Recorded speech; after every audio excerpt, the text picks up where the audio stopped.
Hémicycle, que l'on puisse écouter le dernier orateur, Monsieur Gosselin, qui a la parole. Merci, Monsieur le Président. Ma question s'adresse à Madame la ministre de la Transition écologique.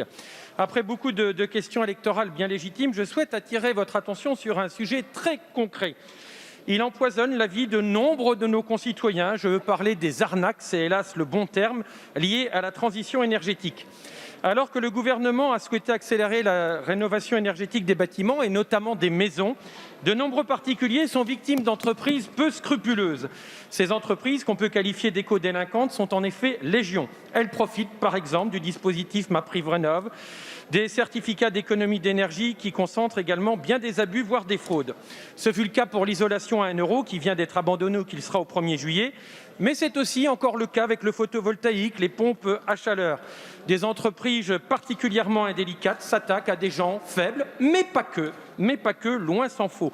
Elles le font avec des devis attrayants qui mettent en exergue les dispositifs gouvernementaux, crédits d'impôt, etc., généralement partiellement, voire totalement inaccessibles. Ces devis, évidemment, ne sont pas respectés lors de l'installation, pas plus qu'au moment du SAV, et si encore, l'installation est assurée.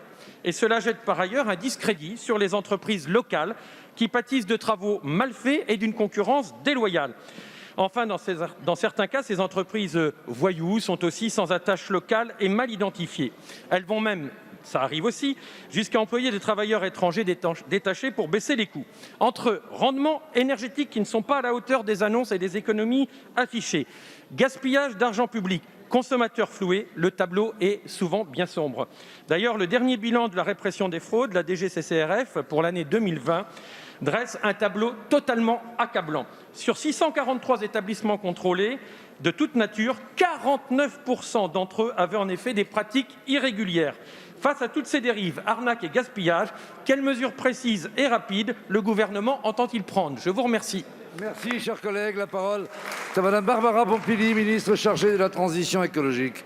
Merci, Monsieur le Président. Un peu de silence. Monsieur le député Gosselin, vous avez parfaitement raison. Il faut absolument que l'on retrouve la confiance pour que la transition énergétique se fasse dans de bonnes conditions pour nos concitoyens, pour qu'après, il puisse y avoir un meilleur habitat, qu'ils payent moins cher les factures et qu'ils émettent moins de gaz à effet de serre. Donc, c'est un combat que nous menons depuis longtemps, puisque nous avons engagé de manière interministérielle un plan fin 2019. En 18 mois, nous avons réformé le RGE, interdit le démarchage téléphonique, augmenté les contrôles à tous les niveaux. Je vous donne quelques exemples parce que, évidemment, c'est en cours. On n'est pas arrivé à la perfection, loin de là. Mais le RGE, ce sont plus de 20 000 audits en 2020. Autre exemple, mi-mars, la DGCCRF a par exemple prononcé 2 amendes administratives de 366 930 € et 23 925 € contre 2 sociétés du secteur pour démarche téléphonique. Et donc la loi que vous avez votée, nous la faisons appliquer. Sur MaPrimeRénov', nous avons un dispositif de maîtrise des risques particuliers qui est appliqué. Le démarrage du dispositif a donné lieu à un contrôle global de premier niveau, c'est-à-dire sur pièce, de 40% des dossiers jusqu'à fin mai 2020. Au total, plus de 18 000 dossiers ont fait l'objet d'un contrôle de premier niveau.